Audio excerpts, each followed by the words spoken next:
Hello नमस्कार विद्यार्थी मित्रों, वेद डिजिटल एज्युकेशन में आप सर्वे विद्यार्थी मित्रों सहृदय हार्दिक स्वागत है। आज आपणे धोरण 9 विषय हिंदी में चैप्टर 6 मेरी बीमारी श्यामानी ली तो एनु स्वाध्यायनु सोल्यूशन मित्रों जोवाना छीए। तो खास चैनल में नवा हो तो चैनल सब्सक्राइब करजो, कारण के आपणी चैनल में तमने बधा ज विषयना विडियो, स्वाध्याय पोथी, एकम कसोटीना पेपर, परीक्षाना पेपर, वांचवा माटेनुं मटीरियल आ बधुं ज मळशे। क्यांथी मळशे हुं तमने आगळ जणावुं। प्रश्न एक, निम्न प्रश्नों के उत्तर एक एक वाक्य में लिखिए। पहलू, सामान्यतः लेखक को कौन कौन सी बीमारियां रहती थी? तो जवाब है सामान्यतः लेखक को जुकाम, बुरबार, खांसी, सिर दर्द आदि बीमारियां रहती थी। दूसरा, लेखक एलोपैथी का उपचार नहीं करते थे। लेखक एलोपैथी का उपचार नहीं करते थे क्योंकि वह महंगा होने के कारण उनकी शक्ति से बाहर था। तीसरा, बच्चन जी को मुक्ता प्रसाद जी ने कौन सा उपचार बताया था? तो मुक्ता प्रसाद जी ने बच्चन जी को लुई कोने के पानी के प्रयोग से रोग दूर करने का उपचार बताया था। हवे मित्रों, तमारे हजी गणित जो समझवानुं बाकी होय, गणित अघरू लागतुं होय तो एनो अर्थ एवो थयो कि तमे हजी ललित सरना विडियो नहीं जोया, विज्ञान में तमे कल्पेश सरना विडियो नहीं जोया, बराबर। आ सिवाय गुजराती में धारा मेडमना विडियो नहीं जोया, इंग्लिश में राकेश सरना विडियो तमे जोई लो, एसएस में परेश सरना। तो आ रीते बधा ज विषयना विडियो तमने चेनलना प्ले लिस्ट मांथी मळी जशे। ज्यांथी न ख्याल आवे तो शाळा मित्र नामनी एप्लिकेशन आपेली है, बराबर, गूगल प्ले स्टोर, त्यां जईने डाउनलॉड करो। 50 लाख थी पण वधारे विद्यार्थी मित्रों आ एप्लिकेशननो यूज करे छे। दरेक धोरण में जाजो, तमारा 9मा धोरण में अहींया क्यांक हशे त्यां 9मुं धोरण हजी मित्रों हशे एमां जाजो। 9मा धोरणना पाठ्यपुस्तक में टिक करशो એટલે 9मा धोरणना विषय बधाय खुलशे, बराबर। तमे जे ते विषय में जशो ए बधाय पाठ खुलशे, एमां वेद डिजिटल में जशो એટલે तमने बधा विडियो मळी जशे।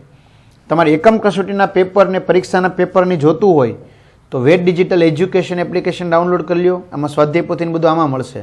पप्पाना मम्मीना जेना फोन में जोतुं होय फोन नंबर नाखो, 4 आंकड़ानो ओटीपी आवे ए जनरेट कर दियो એટલે जो अहींया तमने विज्ञाननुं, समाजनुं वांचवा माटेनुं मटीरियल यूट्यूब में विडियो मळशे, फ्री मटीरियल मळशे, एक्जाम पेपर मळशे, आ बधुं मळशे। हवे तमे 9मा धोरण में गया एवी रीते एना बधा विषय खुले, पछी टीक करो એટલે पाठ खुले। एमां दाखला तरीके 7मा धोरणनुं समाज छे तो जो पाठ नी समजूती, स्वाध्याय, स्वाध्याय पोथी आ बधुं ज त्यांथी तमने मळी जशे ने पण फ्री में है ने। એટલે ધોરણ 3 થી તે 12 સુધીના વિડિયો છે, તમારા ભાઈ બહેન સગા સંબંધી મિત્રોને જાણ करो। बीजू, निम्न प्रश्नों के उत्तर 5-6 वाक्य में लिखिए। लेखक बीमारी में भी क्यों काम करते थे? तो लेखक की आर्थिक स्थिति अच्छी नहीं थी। घर का खर्च निकालने के लिए स्कूल में पढ़ाते थे और ट्यूशन करते थे। आराम करने से वे यह दोनों काम नहीं कर सकते थे। बिना आमदनी के घर कैसे चलता? छोटे भाई का सालिग्राम की आमदनी भी अधिक नहीं थी। महंगी दवाई भी उनके लिए सिर दर्द थी, इसलिए मजबूरी में बच्चन जी बीमारी में भी काम करते थे। लेखक की बीमारी सुनकर श्यामा कांपकर तुरंत क्यों संभल गए? डॉक्टर मुखर्जी ने बच्चन जी को क्षय की बीमारी बताई थी। पत्नी श्यामा ने सुना तो वे कांप उठी। उन्होंने पल भर में अनुभव कर लिया कि उनका कांपना बच्चन जी सहन नहीं कर पाएंगे। पति की संवेदनशीलता से भली भांति परिचित थी। वे उन्हें अपनी चिंता से अवगत नहीं करना चाहती थी, इसलिए वे तुरंत संभल गई। तीसरा, लेखक को ऐसा क्यों लगा कि उन्हें श्यामा के लिए जीने का संघर्ष करना चाहिए? संघर्ष, तो बीमारी में लेखक को कर्ज चुकाने की चिंता खाई जा रही थी। उन्होंने अपने आप को मरने के लिए छोड़ दिया था, लेकिन तभी श्यामा का ख्याल आया। उन्होंने सोचा कि उन्होंने श्यामा के लिए तो कुछ किया ही नहीं।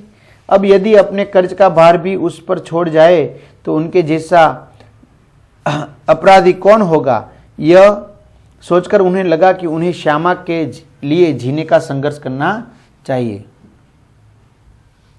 बच्चन जी की पारिवारिक आर्थिक विपन्नता के बारे में अपने विचार प्रकट कीजिए।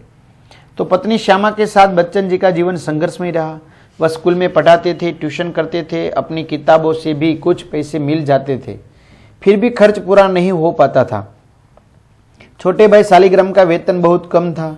बच्चन जी की बीमारी के बाद तो स्थिति और भी चिंताजनक हो गई। दवाई खरीदना मुश्किल हो गया। पिता ने घर बेचकर पुत्र का इलाज कराने की बात की। सही समय इलाज ना मिलने से श्यामा की मृत्यु हुई। इस प्रकार बच्चन जी की पारिवारिक आर्थिक विपन्नता का दारुण रूप इस संस्मरण में व्यक्त हुआ है। नीचे दिए गए वाक्यों का भावार्थ समझाइए। बीमारी अमीरों की हरम जिंदगी है, गरीबों को उसे अपने पीछे न लगाना चाहिए। बीमारी अमीरों का हरामीपन है। वे बीमारी में काम न करने का बहाना बना लेते हैं। पैसा होने के कारण उनकी यह कामचोरी चली जाती है। गरीबों को तो रोज मेहनत करके रोजी कमानी पड़ती है। वे बीमारी के नाम पर काम नहीं करेंगे तो उनका गुजारा कैसे होगा। इसलिए गरीबों को बीमार होने से बचना चाहिए। कम के पीछे बुखार भागे। काम के पीछे काम ना करने वालों को मामूली बुखार भी बहुत तेज लगता है। वह उसे दूर करने के लिए दवा लेता है, लेकिन दृढ़ मनोबल वाले व्यक्ति साधारण बुखार को कुछ नहीं गिनते। बुखार में अपने काम में लगे रहते हैं। उनका बुखार अपने आप ठीक हो जाता है। शब्द समूह के लिए एक एक शब्द दीजिए। तो 6, जहाँ शरण लिया जा सके, शरण स्थल। 100 बरस जीने का आशीर्वाद, शतायु। शुभ मार्ग पर चलने का आशीर्वाद, तो स्वस्ति पंथा। विरुद्धार्थी शब्द बताइए। चिकना, खुरदस, मधु, कटु, कलश, शांति, विमुक्त, બંધ। તો આ સાથે મિત્રો સરસ મજાનું આપણે સોલ્યુશન એનું જોયું। તો અહીં સુધી રાખીએ। અસ્તુ, જય હિન્દ, જય ભારત।